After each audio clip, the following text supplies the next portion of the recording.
So we have to study Faraday's coil experiment. Michael Faraday took, so our heading is Faraday's, girls, all of you have to remain silent. Faraday's coil experiment.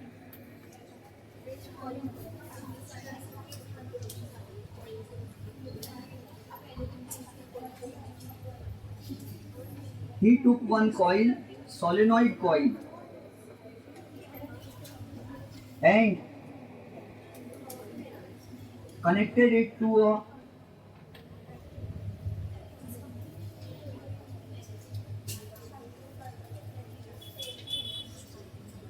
battery.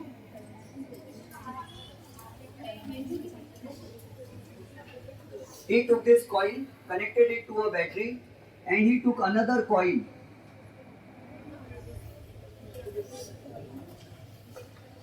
and connected this coil to the galvanometer. We know what a galvanometer is. A galvanometer is an electrical device which detects the presence of current. वो current को major basically नहीं करना चाहता है, वो चाहता है current बना है या नहीं बना है, करंट फ्लो हो रहा है या नहीं हो रहा, इसको डिटेक्ट करना चाहता है.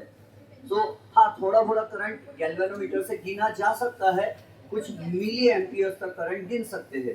2-3 मिली एम्पियर करंट हम इजीली मेजर कर सकते हैं. तो सी यू नो कि जब किसी भी मेटेलिक वायर में इलेक्ट्रिक करंट फ्लो होता है तो due to that electric current magnetic field is produced in the surrounding area. ये हम पढ़ चुके हैं. एंड सी यहाँ पर क्या है, यहाँ पर है battery and this is tap की स्विच, और यहाँ मैं चाहे तो एमीटर लगा सकता हूँ. मैंने एक एमीटर कनेक्ट कर दिया. And ammeter is always connected in series with the cell, यानी एमीटर का प्लस और बैटरी का प्लस आजू बाजू में एक ही लाइन में होना चाहिए. तो सी जैसे ही मैंने ये की ऑन किया, टैप की है दबाने वाली, प्रेस की है, मैंने प्रेस किया की को, चालू किया, तो करंट पहले कितना था, 0 एम्पियर. जैसे ही मैंने स्विच ऑन किया तो एमीटर में मुझे दिख रहा है करंट 1 एम्पियर हुआ, 2 एम्पियर हुआ, 3, 4, 5, 6, 7, 8, 9 एंड 10. करंट बढ़ते बढ़ते कहाँ तक बढ़ा, 10 एम्पियर तक बढ़ा, और 10 एम्पियर के बाद करंट बढ़ना बंद हो गया. क्यों? क्योंकि ये बैटरी है, और हम पढ़ चुके हैं कि सेल या बैटरी से मिलने वाला जो करंट होता है वो डायरेक्ट करंट होता है. और डायरेक्ट करंट की वैल्यू पहले बढ़ते बढ़ते एक स्टेडी वैल्यू तक पहुंच जाती है, फिक्स वैल्यू तक, और फिर वैल्यू बढ़ती भी नहीं है और कम भी नहीं होती है. हाँ, स्विच ऑफ करेंगे तो कम हो जाएंगी. तो पहले ध्यान से समझना, जैसे ही मैंने स्विच ऑन किया तो करंट क्या हुआ, 1 एम्पियर, 2 एम्पियर, 3, 4, 5, 6, 7, 8, 9, 10 एम्पियर तक करंट बढ़ा. तो करंट के बढ़ने से वायर के आसपास मैग्नेटिज्म बढ़ा होगा या नहीं होगा. तो जब 1 एम्पियर करंट था तो मैग्नेटिक फील्ड लाइन 1 बनी थी. क्या आपको पता है मैग्नेटिक फील्ड लाइन ऐसी बनती है सोलेनॉइड में, पढ़े थे हमने. हाँ, जब करंट 2 एम्पियर हुआ तो इलेक्ट्रिक फील्ड लाइंस बढ़ी, मैग्नेटिक फील्ड लाइंस बढ़ गई. जब करंट 3 एम्पियर हुआ तो यहाँ से 3 मैग्नेटिक लाइंस आई ऐसी, और इधर भी सपोज 3 लाइंस बन गई. जब करंट 4 एम्पियर हुआ तो यहाँ पर मैग्नेटिक फील्ड लाइंस कितनी हो गई, 4. कोई 2 लाइंस आपस में इंटरसेक्ट नहीं हो सकती है. अगर गलती से हो जाए डायग्राम में तो चल जाएगा मेरा, आप लोग मत करना इंटरसेक्ट. तो क्या हुआ, जैसे जैसे प्राइमरी कॉइल में, what is the primary coil, the wire, the solenoid which is connected to the battery is called the primary coil. इसको क्या बोलते हैं, प्राइमरी कॉइल. और ये जो गैल्वेनोमीटर से कनेक्टेड जो कॉइल है जिसमें बैटरी या सेल नहीं लगा है उसको बोलते हैं सेकेंडरी कॉइल. और गैल्वेनोमीटर को हटाकर मैं आपके लिए यहाँ पे एक बल्ब लगा देता हूँ, bulb, BULB bulb, bulb connect कर दिया. क्योंकि गैल्वेनोमीटर उतना जल्दी नहीं आप ग्रास्प करोगे जितना जल्दी बल्ब के बारे में समझ पाओगे शायद. तो सी जैसे ही मैंने स्विच ऑन किया तो इलेक्ट्रिक करंट पहले क्या हुआ, इंक्रीज हुआ, 1 2 3 4 0 1 2 3 4 5 6 7 8 9 10, करंट बढ़ा तो what happened to the magnetic lines of force, the magnetic lines of force also increase, तो मैग्नेटिक फील्ड क्या हुई, बढ़ी या नहीं बढ़ी, बढ़ी, तो इंक्रीजिंग मैग्नेटिक फील्ड, फैराडे ने क्या कहा था, whenever there is an increase or decrease in the magnetic field near a coil, a current is induced in the coil. ये हमने उस दिन फैराडे का first law of electromagnetic induction पढ़े थे। तो जब ये प्राइमरी कॉइल में बैटरी वाले वायर में सोलेनॉइड में करंट बढ़ेगा, जैसे जैसे ये प्राइमरी कॉइल में करंट बढ़ेगा वैसे वैसे मैग्नेटिक फील्ड भी बढ़ेगी, मैग्नेटिज्म भी बढ़ेगा, और बढ़ते हुए मैग्नेटिज्म के कारण सेकेंडरी कॉइल जो कि पास में रखा है इसमें भी करंट इंड्यूस होगा, करंट बनेगा। जब प्राइमरी कॉइल में करंट बढ़ रहा है तो मैग्नेटिज्म भी बढ़ रहा है, मैग्नेटिक फील्ड भी बढ़ रही है, और बढ़ती हुई मैग्नेटिक फील्ड के कारण बाजू में रखे हुए कॉइल में करंट इंड्यूस होगा और बल्ब ग्लो होगा। और बल्ब कब तक ग्लो होगा मालूम है आपको, जब तक ये करंट 0 एम्पियर से बढ़ते बढ़ते बढ़ते बढ़ते 10 एम्पियर तक होगा तब तक ये बल्ब चालू रहेगा। और जब ये करंट 10 एम्पियर हो गया इसमें प्राइमरी कॉइल में, नीचे वाले कॉइल में जब करंट 10 एम्पियर हो गया तो उसके बाद करंट बढ़ेगा क्या, नहीं, कम होगा क्या, नहीं, तो करंट हो जाएगा स्टेडी। तो करंट स्टेडी होगा तो मैग्नेटिक फील्ड भी कैसी हो जाएगी, स्टेडी हो जाएंगी। और फैराडे ने कहा कि whenever there is a change in magnetic field near a coil, current is induced in the coil. तो मैग्नेटिक फील्ड चेंज होती है अगर प्राइमरी कॉइल में तो ही सेकेंडरी कॉइल में करंट इंड्यूस होगा। लेकिन प्राइमरी कॉइल में क्या हुआ, पहले करंट बढ़ता गया बढ़ता गया बढ़ता गया, 10 एम्पियर तक करंट बढ़ा तो प्राइमरी कॉइल के आसपास मैग्नेटिक फील्ड भी बढ़ती गई बढ़ती गई बढ़ती गई, और 10 एम्पियर करंट बढ़े तक मैग्नेटिक फील्ड बढ़ी, और उसके बाद क्या हुआ, तो करंट इंड्यूस हो गया यहाँ पर। और जब ये करंट 10 एम्पियर हो गया तो करंट की वैल्यू फिक्स हो गई 10 एम्पियर, क्योंकि ये डायरेक्ट करंट है, सेल या बैटरी से मिलने वाला करंट डायरेक्ट करंट होता है। तो करंट ने इंक्रीज होना बंद कर दिया तो मैग्नेटिक फील्ड ने भी इंक्रीज होना बंद कर दिया, और मैग्नेटिक फील्ड, करंट डिक्रीज भी नहीं हो रहा, इंक्रीज भी नहीं हो रहा, तो मैग्नेटिक फील्ड भी इंक्रीज और डिक्रीज नहीं हो रही। जब मैग्नेटिक फील्ड इंक्रीज और डिक्रीज नहीं हो रही तो सेकेंडरी कॉइल में करंट इंड्यूस होना बंद हो जाएगा और ये बल्ब अपने आप बंद हो जाएगा। बल्ब कितनी देर के लिए चालू हुआ था, जितनी देर तक ये करंट 0 एम्पियर से 10 एम्पियर हुआ, जितने माइक्रो सेकेंड्स में, उतनी देर के लिए बल्ब चालू हुआ, और जैसे ये करंट की वैल्यू फिक्स हो गई, मैग्नेटिक फील्ड की वैल्यू फिक्स हो गई, तो करंट बंद हो गया और इंड्यूस होना बंद हो गया और बल्ब बंद हो गया। फिर मैंने क्या किया, तुरंत से इसको स्विच ऑफ कर दिया। स्विच ऑफ कर दिया तो करंट का क्या होगा, 10 एम्पियर से कितना हो जाएगा वो प्राइमरी कॉइल में, 9 8 7 6 5 4 3 2 1 0, करंट कम हो रहा है। करंट कम हो रहा तो प्राइमरी कॉइल के आसपास मैग्नेटिक फील्ड क्या हो रही होगी, कम हो रही, तो कम होती हुई मैग्नेटिक फील्ड के कारण फिर से सेकेंडरी कॉइल में करंट इंड्यूस होगा और बल्ब फिर से ग्लो होगा। और फिर जैसे ही करंट कम कम होते 0 हो जाएगा, और अब 0 ही हो गया करंट, अब चेंज नहीं हो रहा, तो मैग्नेटिक फील्ड भी 0 हो जाएंगी और 0 से बढ़ेंगी भी नहीं घटेंगी भी नहीं, तो ये बल्ब फिर से बंद हो जाएगा। बल्ब कब चालू होता है, whenever the current in the primary coil increases or decreases, जब जब प्राइमरी कॉइल में करंट बढ़ता या घटता है तो प्राइमरी कॉइल के आसपास मैग्नेटिक फील्ड भी बढ़ती और घटती है, और बढ़ती घटती चेंज होती हुई मैग्नेटिक फील्ड के कारण सेकेंडरी कॉइल में करंट इंड्यूस होता है। अगर ये बढ़कर रुक जाए तो बल्ब बंद हो जाएगा, अगर ये घटकर डिक्रीज होकर रुक जाए 0 पर तो बल्ब बंद हो जाएगा। और अगर मैं लगातार इसको on off on off on off on off on off करते रहो, चालू बंद चालू बंद चालू बंद चालू बंद चालू बंद चालू बंद, तो क्या होगा, करंट बढ़ेगा कम होगा, बढ़ेगा कम होगा, बढ़ेगा, चालू किए तो बढ़ेगा, कब बंद किए तो कम होगा, चालू किए तो बढ़ेगा, बंद किए तो कम होगा।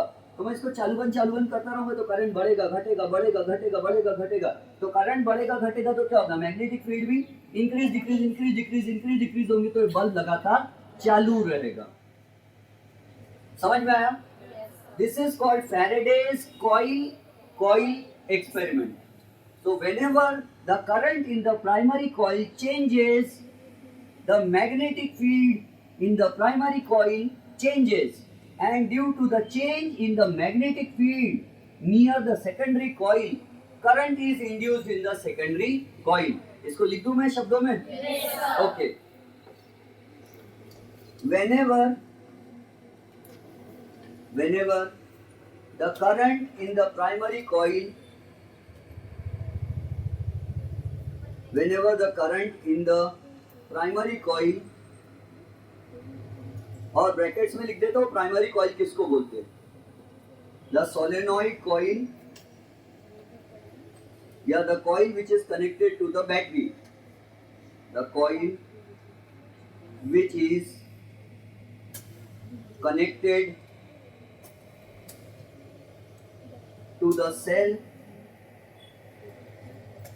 और बैटरी, या to the source of electricity बोलूं, to the source of electricity बोल देता, क्योंकि इलेक्ट्रिसिटी कभी बैटरी से मिल सकती, कभी सेल से मिल सकती, कभी जनरेटर से मिल सकती, इसलिए source of electricity, the coil which is connected to the source of electricity is called primary coil. तो देखो, whenever the current in the primary coil changes, magnetic field also changes. Magnetic field also changes. This changing magnetic field, this changing magnetic field near the secondary coil, near the secondary coil, और आपको मालूम है अब secondary coil क्या होता है? Near the secondary coil induces this changing magnetic field near the secondary coil induces some current in the secondary coil, in the secondary coil. Primary coil में current के चेंज होने से प्राइमरी कॉइल में magnetic field भी change होती है, और primary coil में मैग्नेटिक फील्ड चेंज हो रही तो उसके नजदीक में अगर कोई सेकेंडरी कॉइल रखा है तो सेकेंडरी कॉइल में भी करंट इंड्यूस हो जाता है. और वो सेकेंडरी करंट की वैल्यू कितनी होंगी, या सेकेंडरी करंट है क्या नहीं, ये बना क्या नहीं बना, ये हम या तो बल्ब से या गैल्वेनोमीटर से चेक कर सकते हैं. Whenever the current in the primary coil changes, magnetic field also changes. This changing magnetic field near the secondary coil induces यानी causes some current in the secondary coil. Induces का मतलब causes, C-A-U-S-E-S, causes. It causes some current in the secondary coil. 7:15 बज जाएंगे तो मुझे बता देना, मेरी घड़ी बंद है.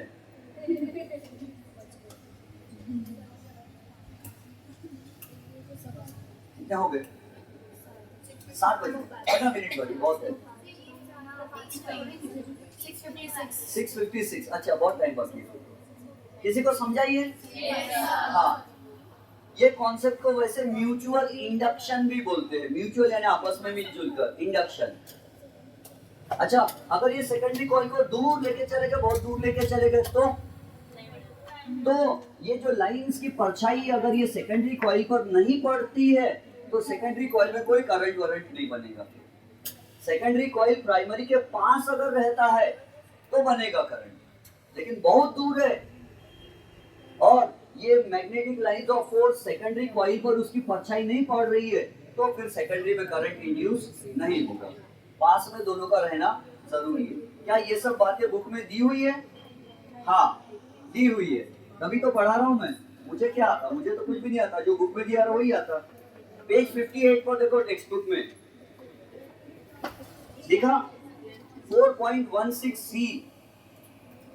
वहां देखो एक सोलेनॉइड कॉइल दिख रहा आपको और बैटरी दिख रहा, प्लस माइनस लिखा हुआ. बाजू में एक रेक्टेंगुलर कॉइल, स्क्वायर शेप का कॉइल दिख रहा और उसमें गैल्वेनोमीटर ऐसा कांटा लगा हुआ, ऐसा बता रहे गैल्वेनोमीटर. तो प्राइमरी कॉइल में करंट बंद चालू कर रहे हैं, तो देखो उसमें से मैग्नेटिक लाइंस निकलती दिख रही है ऐसी। और मैंने आपसे ये भी कहा था कि मैग्नेटिक लाइंस कभी सिर्फ ऐसे नहीं बताना, बीच में से एक सीधी लाइन जरूर दिखाना, और एक लाइन ये वाली इधर आते हुए सीधी लाइन दिखाना जरूरी है। क्यों वो सीधी लाइन सीधी क्यों रहती? इधर वाले बोलते इधर मुड़ जा, इधर वाले बोलते इधर मुड़ जाओ, बोलते नहीं मैं सीधी रहूंगी। और चलो नॉर्थ पोल किधर है बताओ मुझे बैटरी का? इधर नेगेटिव है, तो इधर क्या रहेगा? नॉर्थ पोल, और इधर साउथ पोल बनेगा, तो मैग्नेट बन गया ये एक प्रकार से। तो ये टॉपिक समझ में आया किसी को? टेक्स्ट बुक में अलग डायग्राम है, मैंने अलग डायग्राम बनाया, मैंने थोड़ा इजी करने की कोशिश किया उसको। एग्जाम में टेक्स्ट बुक वाला बनाना, क्योंकि अपने इधर जो है रूल ये है कि जो टेक्स्ट बुक में दिया है वही आप एग्जाम में लिख सकते हैं, दूसरा नहीं लिख सकते। हालांकि मैंने भी टेक्स्ट बुक वाली ही डायग्राम बनाना चाहिए था, लेकिन मुझे आदत पड़ गई अपने मन से कुछ भी बनाने की। बना दूं क्या टेक्स्ट बुक वाला डायग्राम? बना देता ना? क्या डायग्राम बनाने में 2-4 मिनट खर्च होंगे। ये देखो टेक्स्ट बुक में ऐसा बना है, यहाँ माइनस लिखा है, यहाँ प्लस लिखा है, ये वायर आ रहा है ऐसा, और ये सोलेनॉइड कॉइल ऐसा ऐसा लपेटा हुआ है, ये ऐसा आ रहा है। और ये नेगेटिव टर्मिनल है तो इधर क्या बनेगा? North pole. पॉजिटिव है तो इधर क्या बनेगा? South pole. और मैग्नेटिक लाइंस क्या करती है? नॉर्थ से ऐसी निकलती हुई बताते हैं, ऐसे बताया ना टेक्स्ट बुक में। और बीच की लाइन सीधी सपाट ऐसी,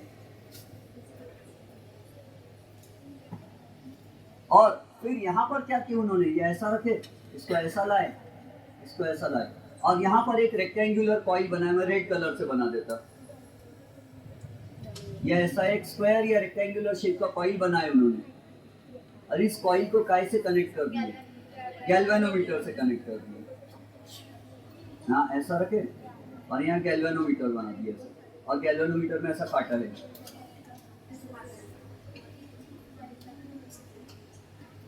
ऐसा कुछ तो भी है। तो अब क्या हो रहा है?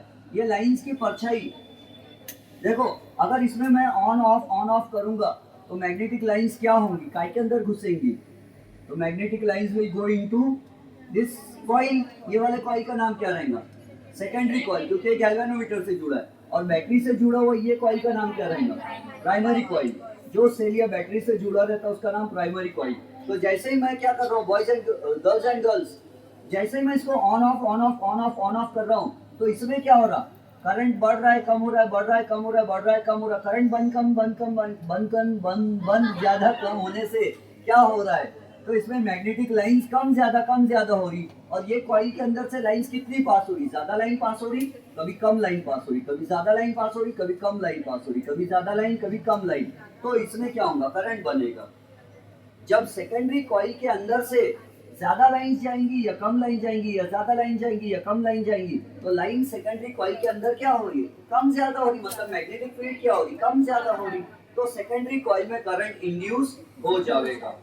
बात समझ गए? yes, अगर मैं प्राइमरी कॉइल को जल्दी बंद चालू जल्दी करता हूँ, तो इसमें ज्यादा वैल्यू का करंट बनेगा, 10 एम्पियर, 20 एम्पियर, 30 एम्पियर। और अगर मैं इसको चालू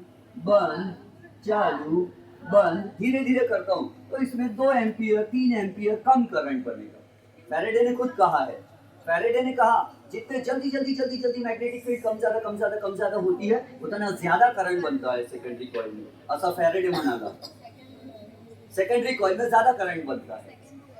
सेकंड रूल है फैराडे का। यस, वेरी गुड, ये सेकंड रूल है। फैराडे का फर्स्ट रूल क्या है इलेक्ट्रोमैग्नेटिक इंडक्शन का? whenever there is a change in magnetic field current in the whenever there is a change in magnetic field near a secondary coil, current is induced in the secondary coil. और second law क्या है? If the magnetic field in the primary coil is changing very fast, very quickly, then more current is induced in the secondary coil. If the magnetic field in the primary coil is changing slowly, then less current is induced in the secondary coil. Concept समझ में आ गया? आगे बढ़ते हैं, ये concept को खत्म करते हैं, वीडियो क्लोज करते हैं, नेक्स्ट टॉपिक बनाते हैं।